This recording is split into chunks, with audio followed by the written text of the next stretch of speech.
2 दिन पहले बीजेपी ने यूपी का प्रदेश अध्यक्ष तय किया। कल राष्ट्रीय कार्यकारी अध्यक्ष की नियुक्ति हुई। आज बिहार प्रदेश के बीजेपी अध्यक्ष के तौर पर संजय सरावगी का चुनाव हो गया।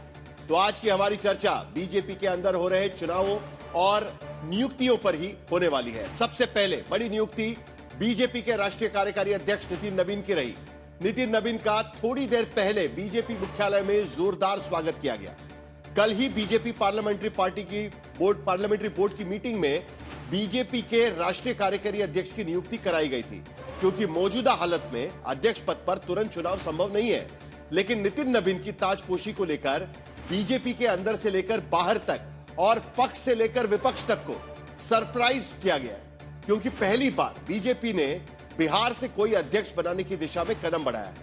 पहली बार 40-45 साल की उम्र के नेता को बीजेपी जैसी दुनिया की सबसे बड़ी राजनीतिक पार्टी का कार्यकारी अध्यक्ष बनाया जा रहा है।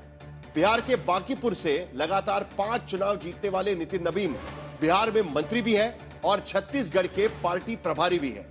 पीएम मोदी ने नितिन नवीन की जमकर सराहना की है और शुभकामनाएं भी भेजी है।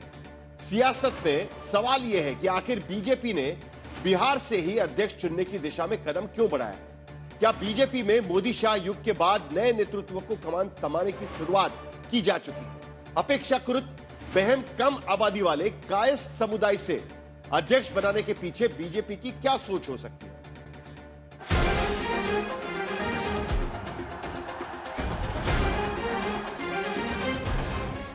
बिहार सरकार के मंत्री नितिन नवीन जब से बीजेपी कार्यकारी अध्यक्ष नामित हुए हैं, तब से उनके स्वागत, बधाइयों और शुभकामनाओं का सिलसिला जारी है। आखिरकार 6 साल बाद बीजेपी को नया राष्ट्रीय अध्यक्ष मिलता दिख रहा है, क्योंकि अब तकरीबन तय लग रहा है कि नितिन नवीन जल्द ही कार्यकारी अध्यक्ष से राष्ट्रीय अध्यक्ष बन जाएंगे।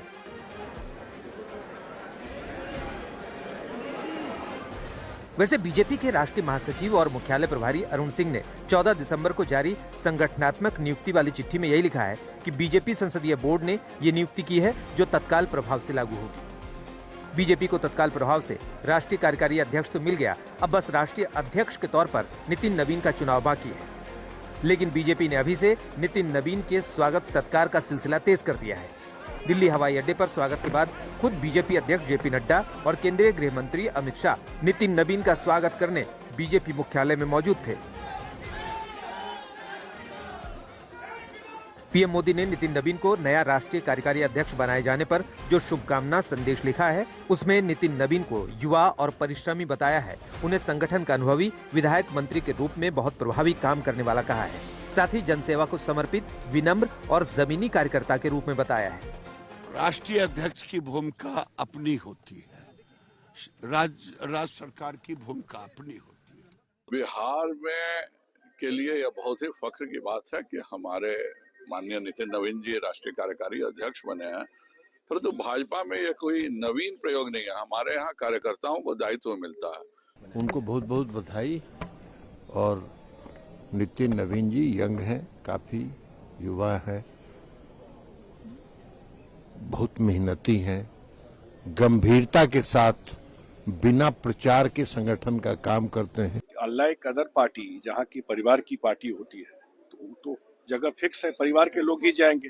भले ही उसमें कॉम्पिटेंट है, नहीं है, किसी लायक है कि नालायक है, लेकिन वही बैठे। नितिन नवीन की ताजपोशी को बीजेपी की राष्ट्रीय राजनीति में नवीन प्रयोग के तौर पर देखा जा रहा है, क्योंकि नितिन नवीन बीजेपी के सबसे कम उम्र के राष्ट्रीय कार्यकारी अध्यक्ष हैं और बीजेपी ने पहली बार बिहार से राष्ट्रीय कार्यकारी अध्यक्ष नियुक्त किया है। पार्टी के कार्यकर्ताओं का परिश्रम है और मैं तो मानता हूं कि कार्यकर्ता के रूप में काम करने से पार्टी के वरिष्ठ नेता हमेशा आपको ध्यान देते हैं और मैं तो इसके लिए बस पार्टी के नेताओं के साथ और उनके साथ जो आशीर्वाद मिला है उसको आगे काम करेंगे। ये माना जा सकता है कि बिहार के चुनाव में जबरदस्त कामयाबी के बाद बिहार को बतौर कार्यकारी अध्यक्ष से ये सौगात मिली है। लेकिन नितिन नवीन की तैनाती का मतलब बिहार में बीजेपी के संगठन की जड़ों को घर घर तक पहुंचाने की जिम्मेदारी है, और ये जिम्मेदारी इसलिए बड़ी है क्योंकि पहली बार बीजेपी को लग रहा है कि अब संपूर्ण सत्ता ज्यादा दूर नहीं है। बिहारी होने के नाते हम उनको ढेर सारी बधाई देते हैं। हालांकि नितिन नवीन अभी कार्यकारी अध्यक्ष हैं और चुनाव होने तक वो इसी पद पर रहेंगे, लेकिन जिस तरह जेपी नड्डा की अध्यक्ष पद की कुर्सी कार्यकारी के रास्ते कंफर्म हुई थी, माना जा रहा है कि उसी तरह नितिन नवीन की कुर्सी भी जल्द पक्की हो सकती है। आज तक ब्यूरो।